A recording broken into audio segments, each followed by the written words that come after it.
Mark Brisebois is a air traffic controller with Nav Canada, as well as the unit operations specialist here in Regina. Thank you so much for joining me today. Tell me a little bit about this new technology at the airport. What we have basically is the RNAV RNP, which is a system whereby satellites are used to guide aircraft into the airport.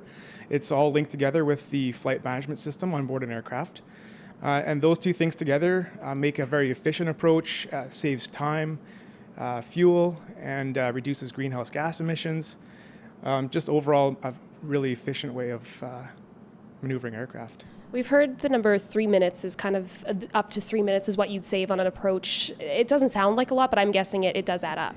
Yeah, that's exactly. 3 minutes on each approach, although it sounds like not very significant, repeated over and over every day for year over year, it adds up to about 150 metric tons of greenhouse gas emissions saved every year.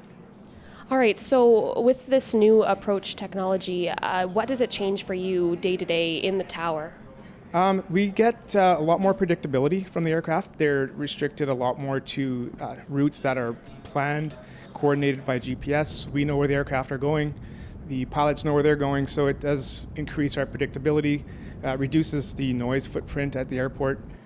Just overall helps us make our job more efficient and much safer. How about with weather? Do you think that this kind of technology would help get rid of cancellations or anything like that? Absolutely. It will help restrict some of the delays that we face when there's poor weather or lower weather limits. So, for example, we have some approaches to some runways that didn't have those systems available, and they've been implemented. So now we can use more runways in poor weather conditions, and we can actually move traffic even though we don't necessarily have the best weather. So it helps the traffic flow and increases everybody's efficiency. All right, so day to day, just give us a sense of what you guys do here in the tower.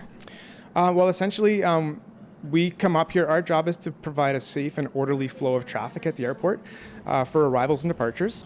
As they arrive from other destinations, they're handed off to us from our main center, which is in Winnipeg, and it's all coordinated with our latest technology. It's all touchscreen. We're integrated across the country. Information flows really fluently and very rapidly. So in that sense, we can just facilitate arrivals and departures and keep everyone safe and going in the right direction. And this new technology, is this something that's pretty common for most towers across Canada now? I believe it's slowly being rolled out, although only about 20% of aircraft have equipment to be able to use some of these systems. As the technology gets more common, we expect more aircraft to be able to use these approaches. All right, well, thank you so much for explaining that today. You're welcome.